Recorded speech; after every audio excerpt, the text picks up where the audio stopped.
la primera vez que me sentía atraído por esto, yo pensé que iba a ser fotógrafo en su momento. A mí me latía la fotografía como una herencia de mi padre. Pero bueno, después entré a la UNAM. O sea, después de estudiar en la prepa, terminé la preparatoria y tuve un taller de cine en la preparatoria, en el Colegio Madrid, que siempre es una escuela que nos ha dado a los exalumnos del colegio como siempre una visión que nos acerca a las humanidades, que nos acerca a las artes. En aquel entonces era la última escuela que quedaba, que tenía áreas 5 y 6. O sea, ya en ninguna escuela en realidad en ese entonces ya se les daba ese énfasis a las artes y a las humanidades, ¿no? Mi hijo tenía un mes de nacido. Entonces yo leía el periódico así como, si me dices así, te lo platico así. Yo todas las mañanas me levantaba. Digo, en general soy un lector de periódicos, soy una persona que está más o menos, procura estar informada. Y entonces, bueno, pues uno ve cuando su hijo tiene semanas de nacido, pues uno está viendo ahí en qué mundo se inserta de alguna manera, dónde va, qué realidad había. Y había una época, yo creo que... ¿Fue 2004 ahí? Fue 2004. Entonces, ¿qué pasaba? Mi hijo nace el 11 de marzo, ¿no? Digo, el 9 de marzo. Y el 11 de marzo, pues es el 11M, del 2004. O sea, las bombazos en Madrid, ¿no? Esta cosa de que se acaba la guerra en Irak. Gracias a eso, finalmente fue toda una consecuencia. Yo vengo de exiliados republicanos, por cierto, entonces también de alguna manera tenía como cierto significado.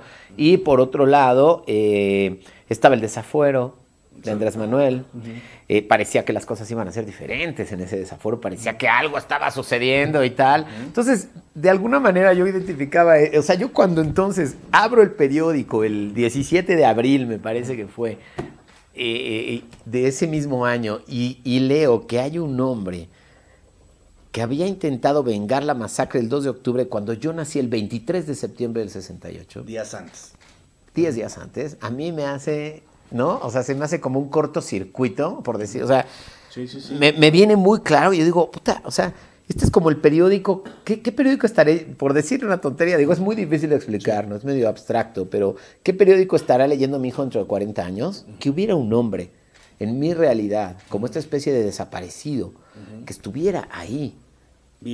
Vivo, en nuestra realidad, sobre todo en esa condición, que son invisibles. Sí, claro. O sea, los indigentes son invisibles, los vagabundos son invisibles ante la sociedad. Entonces, que estuviera en esa condición, siendo invisible en nuestra realidad y que además él pues, realmente encarnara todo esto que tiene que ver con el olvido, que tiene que ver precisamente con la memoria y el olvido, que tiene que ver con las asignaturas pendientes de aquella época y con el estigma de los 68. Claro. O sea, de los nacidos en 68, que puta, o sea, este hombre que pudo haber, cuando menos la primera lectura es cambiar, o sea, tuvo la intención, la voluntad. Él es totalmente minimizado como ser humano, sin embargo, y creo que eso es algo que está en la película y es una de las cosas más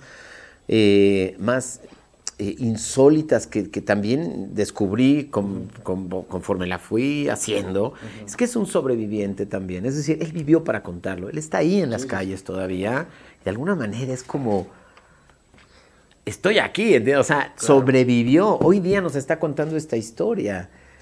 Es como si se les hubiera escapado, ¿me explico? Vamos a decir como su consistencia emocional, incluso su consistencia física, su consistencia espiritual también, daba, o sea, por eso cuando yo lo conozco, cuando yo lo encuentro y veo que es un personaje que está incluso por encima de su propia historia, o sea, de lo insólito de su historia, de lo que significaba ya por sí mismo, cómo se ensañaron sobre él como persona es también de una consistencia admirable.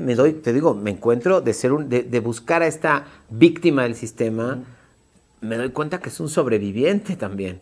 O sea, que que sobrevivió al atentado, que sobrevive al psiquiátrico y que sobrevive a la calle, ¿no?